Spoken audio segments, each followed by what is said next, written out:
Halo Indonesia, kembali bersama saya Yanje Julkistiono, seorang konsultan dan pengamat bisnis, baik online maupun onsite.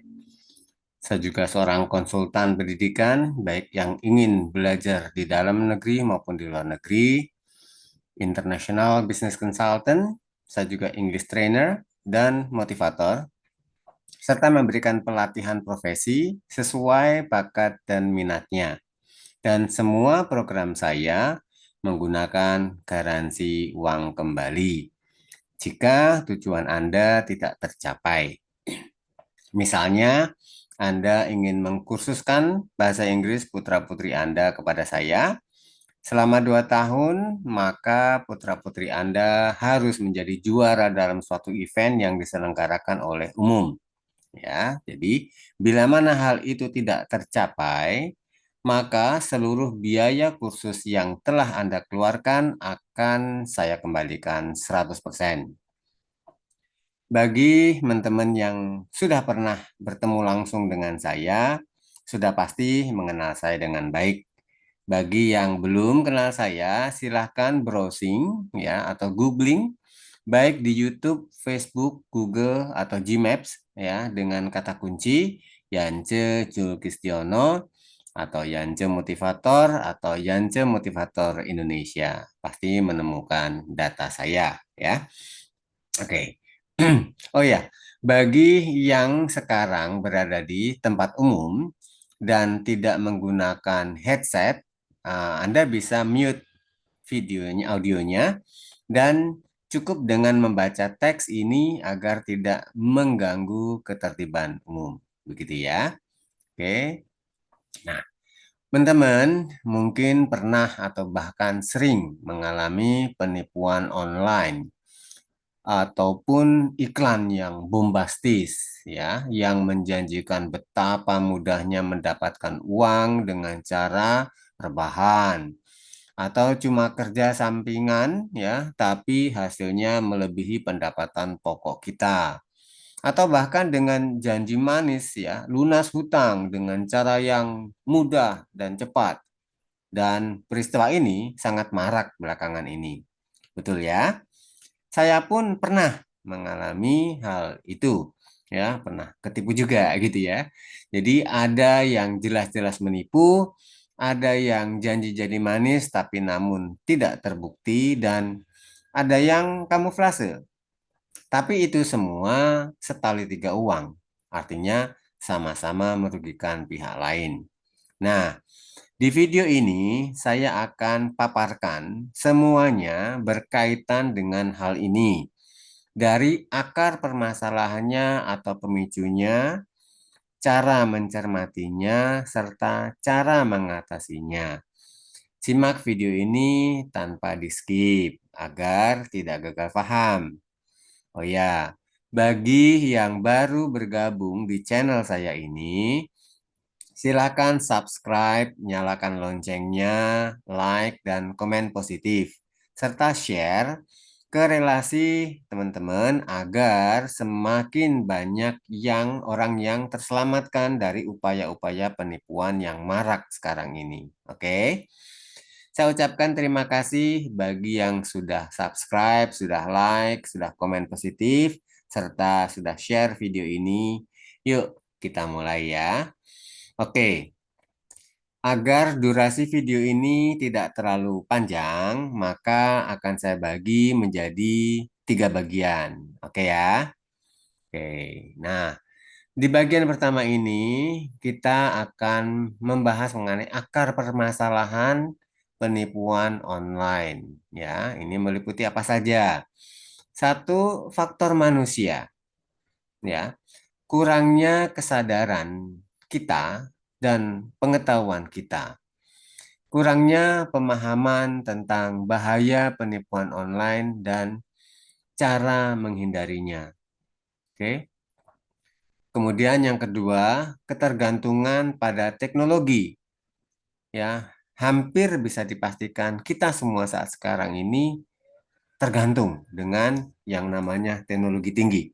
Ya, Dan dengan internet yang sangat-sangat mudah diakses dari manapun, serta media sosial yang sangat banyak sekali. Kemudian yang ketiga, kebutuhan ekonomi. Ini faktor pemicu yang sangat besar sekali pengaruhnya. Kita semua menyadari bahwa kebutuhan finansial sekarang ini itu mayoritas atau banyak sekali yang dalam keadaan terdesak, begitu ya. Apalagi teman-teman yang sudah terjerat dalam pinjaman atau apapun lah ya. Entah mungkin ada yang terlibat atau pernah mengalami judi online atau pernah mengalami scamming ya, phishing atau hacking ya, ya dihack rekeningnya dan lain-lain itu kebobolan banyak ya, karena teknologi sekarang ini sangat canggih sekali ya. Yang sekarang ini mengerikan adalah kita menerima telepon dengan kata kunci ya ya ya 5 kali saja itu eh, sudah bisa mengakses ke rekening kita. Hati-hati ya. Dan yang keempat, kurangnya keterampilan kritikal. Artinya kurangnya kemampuan kita untuk menganalisis informasi. Jadi kita harus jeli-jeli mencermati informasi itu, ya. Jangan mudah memberikan data kita dan lain-lain kepada ya yang seperti yang saya maksud tadi ya, iklan-iklan yang menjanjikan seperti itu, ya. Jadi cukup minta dulu penjelasannya seperti apa, baru seandainya kita betul-betul menyadari bahwa ini bukan penipuan, bukan scamming, bukan phishing, bukan hacking, ya. Oke, nah boleh itu ya, tapi tetap dengan kewaspadaan dan kehati-hatian yang tinggi, ya. Oke, kita menginjak ke faktor yang kedua yaitu faktor teknologi, ya. Teknologi ini saat sekarang ini sangat-sangat canggih ya dan sangat mudah diakses ya. Kita mudah akses internet. Bahkan banyak ya internet-internet gratis ya yang diberikan oleh penyedia layanan internet dengan tujuan memberikan pelayanan ekstra. Ya, itu nggak salah sih. Ya, ibarat aja pisau, kita bisa bikin pisau yang tajam ya, lalu pisau itu akan digunakan oleh si pengguna tadi. Tergantung dia mau gunakan untuk apa. Untuk mencincang bawang bisa jadi masakan. Tapi kalau digunakan untuk mutilasi, untuk menodong, merampok, nah ini berbahaya. Nah, kurang lebih akses internet yang mudah dan murah inilah salah satu faktor teknologi pemicu ya penipuan online tadi. Yang kedua, dari faktor teknologi adalah anonimitas online. Ya, banyak sekali ya sekarang aplikasi-aplikasi yang menyediakan fasilitas anonim. Nah, ini bisa jadi orang akan bersembunyi di balik identitas aslinya. Ya, dia akan memberikan identitas palsu dan lain-lain. Ya. Kemudian yang ketiga, kemudahan pembuatan konten palsu. Ya, sekarang ini banyak sekali aplikasi-aplikasi text to speech, kemudian text to video, kemudian mengubah foto menjadi video atau gambar bergerak. Kemudian kita bisa mengcloning suara menjadi seperti suara kita gitu ya. Banyak sekali yang dilakukan seperti itu. Nah, kemudian kemudahan ini membuat konten palsu ini betul-betul kelihatan realistis seperti aslinya. Oke. Dan yang keempat adalah keterbatasan keamanan. Ya, keterbatasan keamanan ini pada platform online tadi, si penyedia platform tadi. Mereka kurang secure seperti itu ya. Mungkin sudah dibuat cara sesecure mungkin. Ya, tetapi ya seperti tadi yang saya sampaikan di awal, ibarat kata pisau, kita gunakan pisau yang apa? Kita bisa produksi pisau yang tajam sekali, sudah kita berikan sarungnya misalkan seperti itu. Nah, cuman ya itu tadi tergantung si pengguna tadi, begitu ya. Kemudian faktor yang ketiga yaitu faktor sosial. Eh, Tekanan sosial, ya ini sangat sangat eh, rawan sekali ya. Tekanan dari teman atau keluarga untuk mengikuti tren, ya, dibilangnya kita apa namanya, nggak update lah, dibilang kita apa, eh, dibilang udik lah atau apalah gitu ya. Ini juga suatu beban ya. Kemudian kurangnya regulasi atau peraturan-peraturan pemerintah dan pengawasannya ya. Regulasi mungkin sudah dibuat sedemikian baik, tetapi yang namanya orang suka mencari celah, pasti ada celah yang bisa didapatkan gitu ya, sehingga dipergunakan untuk melakukan penipuan online ini. Kemudian yang ketiga, keterlibatan kelompok kriminal. Ya, keterlibatan kelompok kriminal ini terorganisir, mereka secara TSM melakukan hal-hal seperti itu. Ya, bisa dibayangkan ya. Mungkin teman-teman pernah mengalami masuk ke grup WA, di situ adminnya banyak, ya, gitu. Bisa jadi itu orangnya satu, tapi menggunakan banyak kartu, gitu, menggunakan banyak HP, gitu. Bisa jadi orangnya memang banyak, tapi mereka berorganisasi atau sekongkol, ya berkonspirasi melakukan penipuan itu secara online, ya. Belakangan ini marak lah ya yang diminta masuk ke grup WA gitu ya. Kemudian setelah itu iklannya bombastis, bisa mendapatkan uang berapa ratus ribu sehari, berapa juta sehari, bahkan puluhan atau ratusan juta gitu ya. Hanya cukup mengikuti atau masuk grup tadi. Ya, ujung-ujungnya kita ya hanya disuruh membeli, atau itu masih mending ya kalau kita suruh membeli ya. Kalau kita disuruh transfer, ya kurang lebih seperti itu, ya ya ujung-ujungnya ya nggak jauh dari itu deh, gitu ya. Kemudian yang keempat, kurangnya edukasi. Nah, maka dari itu saya sengaja membuat video ini untuk mengedukasi publik ya. Kita mengajak publik untuk sadar ya tentang fakta-fakta yang sekarang ini kita alami ya. Sejujurnya kita memang tidak boleh ketinggalan teknologi. Betul. Ya, kenapa? Ya karena dengan kita selalu update teknologi, kita akan lebih aware sebetulnya ya, lebih waspada ya terhadap segala macam jenis-jenis teknologi yang bisa digunakan untuk kejahatan. Nah, makanya tetapi kita perlu mengikuti channel-channel edukasi. Mengapa? Di channel-channel edukasi itu banyak sekali ya orang-orang yang peduli terhadap publik ya yang mewanti-wanti masyarakat, warga negara Indonesia agar tidak tertipu. Begitu ya. Ini dari faktor sosial. Oke, selanjutnya dari faktor ekonomi. Nah, loh, benar nggak nih? Dari faktor ekonomi. Benar nggak nih keadaan teman-teman? Ada yang maaf ya, ekonominya lagi tidak bagus, kemudian terpikir untuk melakukan jalan pintas. Ah, ini siapa tahu nih, benar. Ah, ini siapa tahu nih, benar. Kurang lebih seperti itu ya. Oke, dari faktor ekonomi, kemudahan transaksi secara online ini, ya, kita bisa menggunakan dompet, ya, kita bisa menggunakan rekening bank online, ya, kita bisa menggunakan mobile banking, ya, untuk melakukan transaksi secara online tanpa harus ngantri di ATM, ya. Oke, seperti itu. Ini salah satu faktor-faktor pemicunya juga ya, ya. Kemudian yang kedua, kurangnya pengawasan keuangan dari pihak-pihak yang terkait, ya.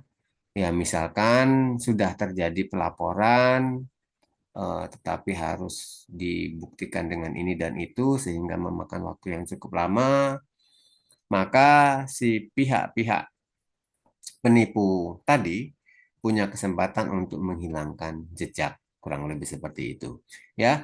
Jadi memang karena kurangnya pengawasan keuangan ya, ini eh, perlu ya ditingkatkan, minimal diri kita sendiri dulu ya yang aware terhadap hal ini.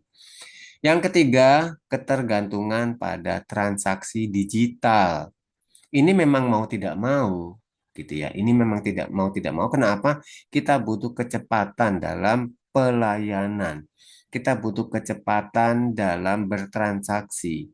Ini sudah zamannya memang. Sudah nggak umum lagi. Kita ya udah kalau mau bayaran kita ketemu di depan notaris, tanda tangan, transaksi atau gimana, udah nggak umum lagi. Bahkan notaris sekarang tuh bisa online, gitu ya. Jadi ketergantungan hal ini memang sudah zamannya, gitu. Sudah zamannya kita sudah tergantung pada dunia digital, itu sudah zamannya, ya. Yang keempat itu adalah krisis ekonomi. Nah, ini yang betul-betul teman-teman rasakan, ya.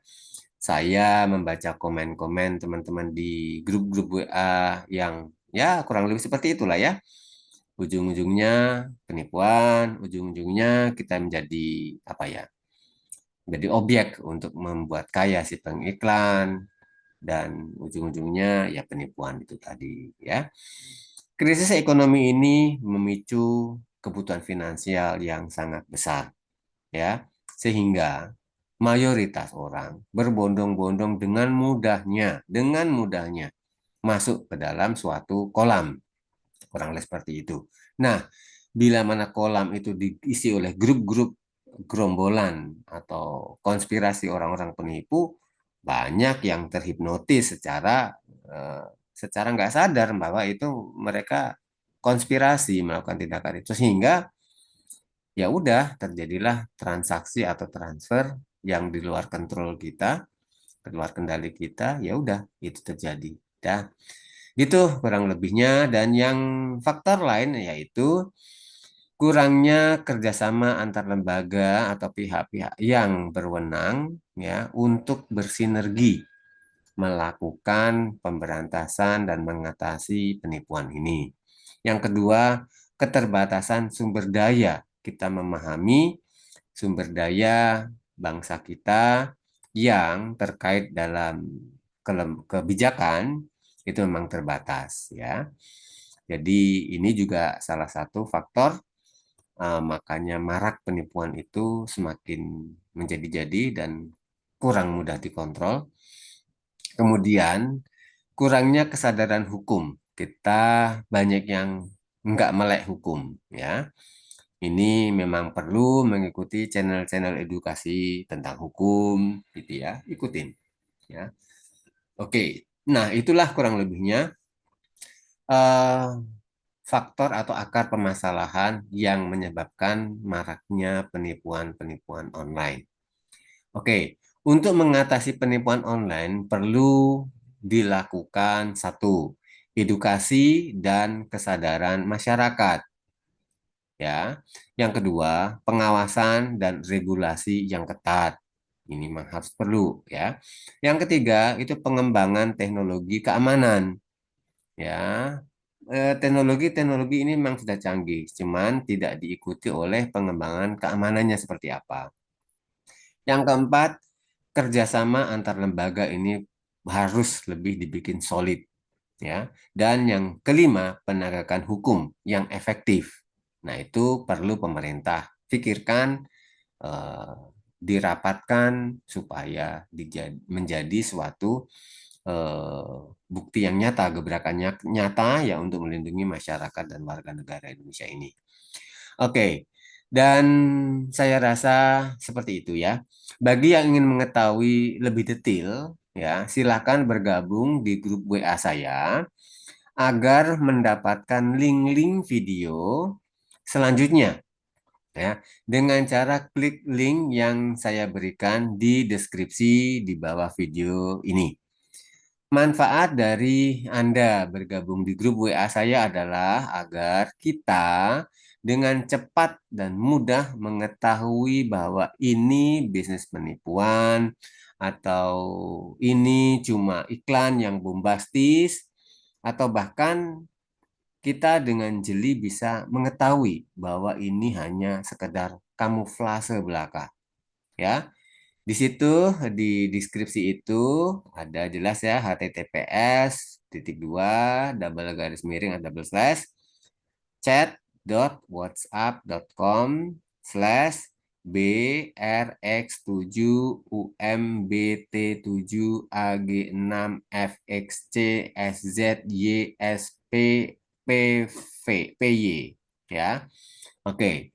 Di deskripsi itu nanti saya tulis, tinggal teman-teman bisa klik ya, gitu langsung masuk di grup itu.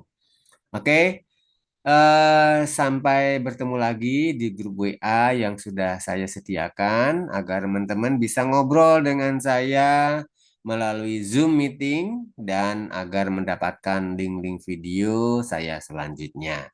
Begitu ya. Salam sehat sejahtera dan berkelimpahan serta berguna bagi banyak orang. Terima kasih.